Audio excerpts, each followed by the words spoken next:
13 minit. Terima kasih. Silakan Yang Berhormat Julutong. Tuan Speaker, saya mulakan ucapan saya dengan mengucapkan jutaan terima kasih di atas ruang dan peluang yang diberikan kepada saya untuk juga turut serta dalam pembahasan menjunjung kasih di atas titah Duli Yang Maha Mulia Seri Paduka Baginda di-Pertuan Agong.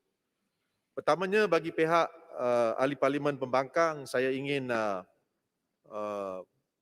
menyusun 10 jari, memohon maaf dan juga mengucapkan jutaan terima kasih kepada semua frontliners di negara kita yang telah bertungkus lumus sejak negara kita dilanda dengan wabak COVID.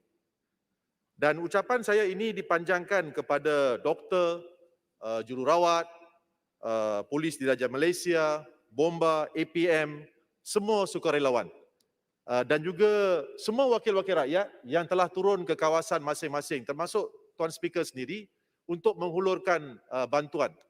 Sesungguhnya, bila berlaku pandemik seperti ini, ia menjadi satu perkara yang membawa kita bersama sebagai rakyat Malaysia. Dan apa yang berlaku baru-baru ini di antara pihak kerajaan dan pembangkang menunjukkan bahawa kita menjunjung kasih dan menerima titah tuanku bahawa kita perlu bersatu padu, berganding bahu untuk memastikan negara kita yang tercinta, rakyat kita yang tercinta diselamatkan daripada wabak COVID ini. Di kesempatan yang diberikan, saya bagi rakyat Pulau Pinang, Kerajaan Pulau Pinang memanjangkan ucapan ribuan terima kasih kepada Menteri Kesihatan, Yang Berhormat Menteri Kesihatan yang telah turun padang ke Pulau Pinang, saya percaya lebih kurang 2-3 kali. Memang saya perlu rekodkan prestasinya lebih baik dan memberangsangkan daripada Menteri Kesihatan sebelum ini. Kerana dengan lawatan-lawatan yang telah dibuat oleh Menteri Kesihatan, kita lihat bahawa baru-baru ini hospital sementara telah pun dibina oleh pihak Angkatan Tentera untuk kita menampung pesakit-pesakit COVID yang sedang meningkat di Pulau Pinang. Dan saya mengambil juga kesempatan ini untuk melontarkan beberapa soalan. Pertamanya, saya minta maaf kalau telah membuat kenyataan yang mungkin tidak berasas berkenaan dengan pengedaran peranti kepada pelajar-pelajar. Saya percaya Tuan Speaker sendiri sebagai bekas wakil rakyat di Pulau Pinang prihatin tentang peranti yang telah diedarkan kepada pelajar-pelajar kerana ia merupakan satu alat yang begitu penting. Maklumlah kita belajar, kebanyakan pelajar-pelajar belajar daripada rumah. Jadi persoalan yang saya ingin tanya dan juga saya percaya Tuan Speaker sendiri ingin tahu adalah daripada 150,000 peranti atau komputer riba yang telah diumumkan oleh Menteri Kewangan, berapakah yang telah diedarkan kepada pelajar-pelajar di Pulau Pinang?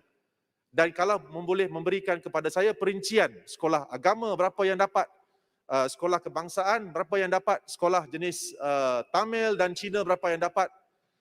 Kerana perkara ini adalah sesuatu yang saya rasa perlu diumumkan secara terbuka di Dewan yang mulia ini supaya kita dapat mengetahui berapakah rakyat pelajar, maafkan saya, pelajar Pulau Pinang yang telah dapat mengecapi dan menikmati peranti ini yang telah diedarkan dan digunakan dalam pembelajaran mereka.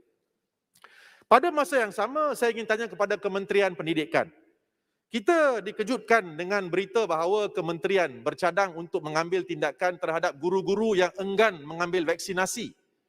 Dan saya difahamkan terdapat 2,500 guru-guru yang enggan mengambil vaksinasi. Saya percaya isteri Tuan Speaker sendiri merupakan seorang guru juga.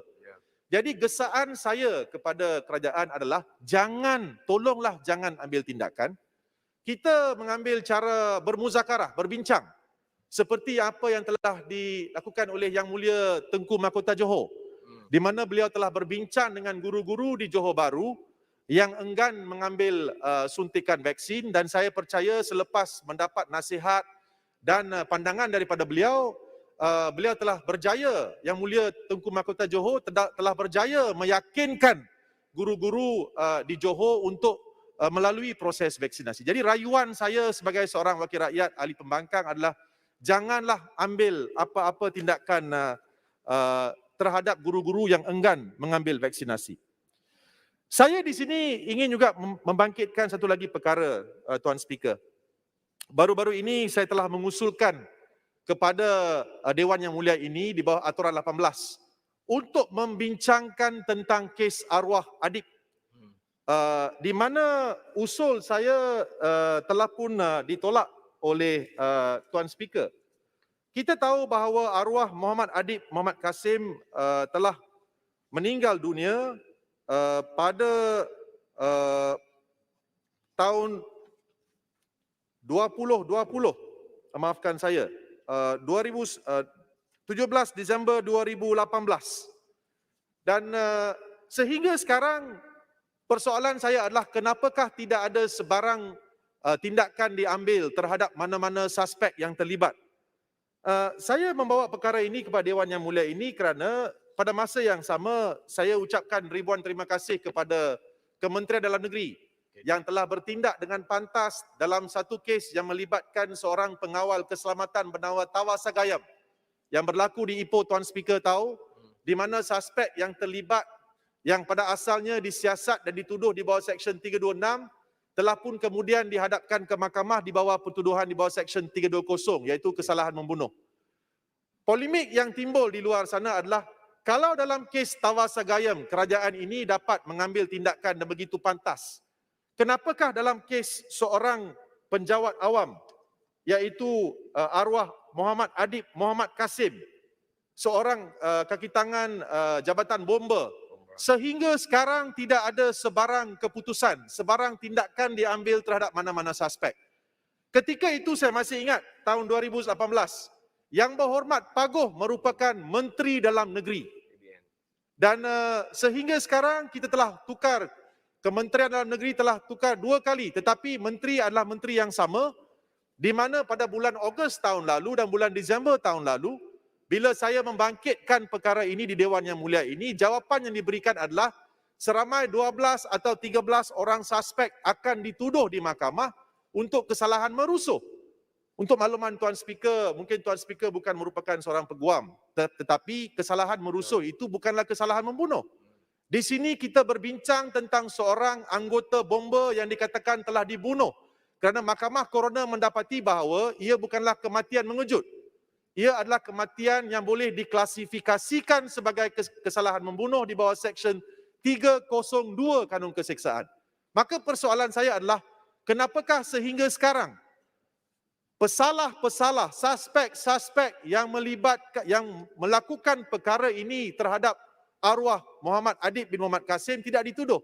Saya di sini, Tuan Speaker, merayu supaya Menteri Dalam Negeri memberi jawapan kepada perkara ini kerana saya ingin semua ahli-ahli Parlimen Pembangkang ingin membela keluarga arwah Muhammad Adib, nasib yang menimpa beliau dan memastikan bahawa suspek-suspek yang terlibat itu dihadapkan ke mahkamah dan dituduh. Tuan Speaker juga tahu bahawa kes Teo Beng Hock tidak ada sebarang penyudah.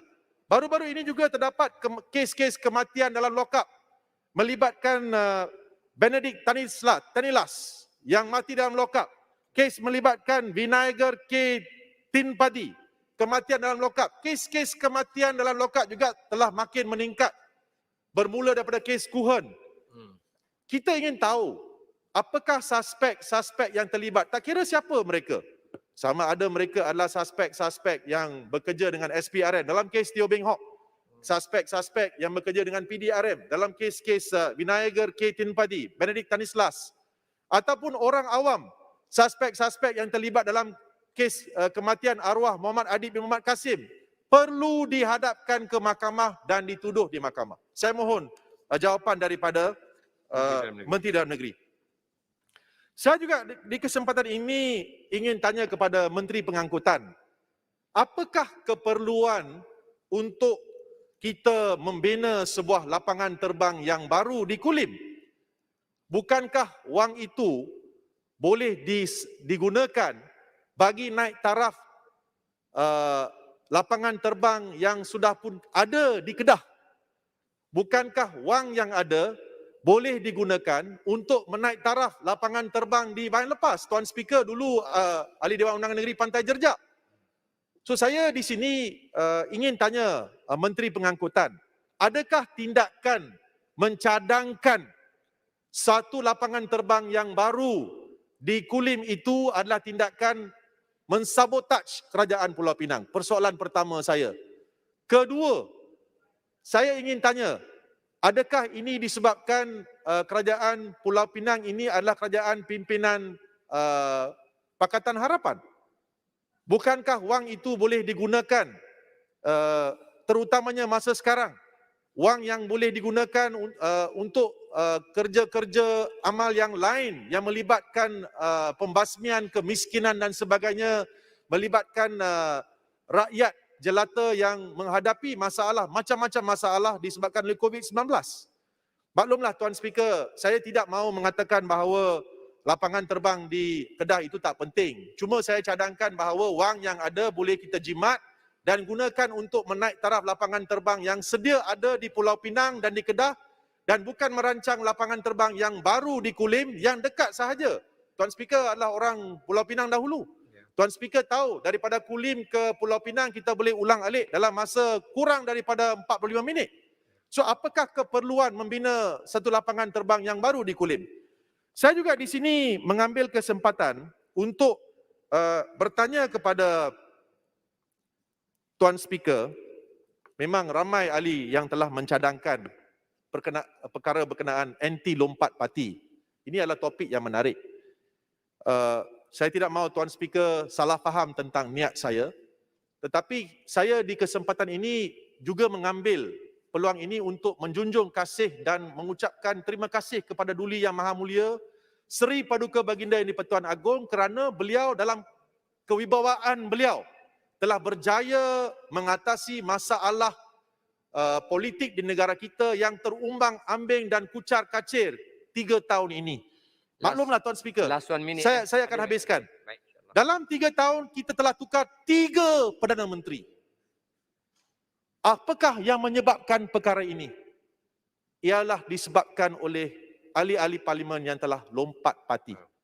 Banyak orang telah berbicara tentang perkara ini. Saya cuma ingin mencadangkan, make it a criminal offence to party hop. Jadikannya ia satu jenayah kalau seseorang itu melompat parti di mana beliau boleh dihadapkan ke mahkamah dan dituduh untuk kesalahan jenayah. Make it a law. Bukan saja make it unlawful to do party hopping, tetapi saya mencadangkan supaya sesiapa ahli parlimen yang melompat parti itu diheret ke mahkamah dan dituduh di mahkamah. So, saya cuma merayu supaya kalau undang-undang anti party hopping, lompat parti itu digubal dan dibentangkan, supaya dipertimbangkan to make it a criminal offence to do party hopping. Baik. Tuan Speaker, memandangkan masa yang tidak mencukupi, saya berterima kasih di atas ruang yang diberikan. Saya sekali lagi mohon menjunjung kasih di atas titah Duli Yang Maha Mulia Seri Paduka Baginda Yang di-Pertuan Agong. Jelutong mohon menyokong Tuan Speaker. Terima kasih. Terima kasih Yang Berhormat Jelutong. Sekarang saya jemput Yang Berhormat